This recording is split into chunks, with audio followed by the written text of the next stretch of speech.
Sederalun, meningkatnya penyebaran virus corona telah menjadi perhatian di seluruh dunia, sehingga Organisasi Kesehatan Dunia atau WHO mengadakan pertemuan darurat di Jenewa Rabu kemarin.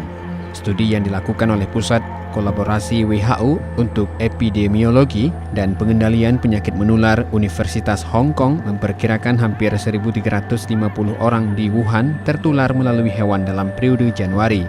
Pada umumnya, virus corona yang merupakan keluarga besar virus SARS ini disebabkan dari kelelawar dan musang.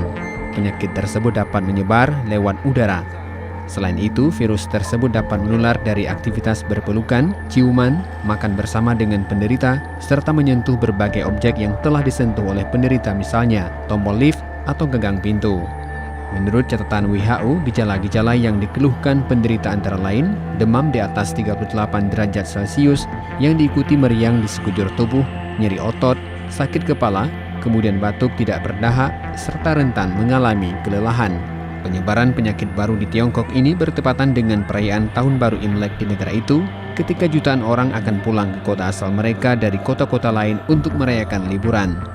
Hal tersebut meningkatkan kekhawatiran bahwa penyakit ini dapat menyebar lebih jauh. Sementara itu, Jepang, Korea Selatan, Thailand, dan Amerika Serikat telah mengonfirmasi bahwa mereka juga menemukan kasus serangan virus yang sama.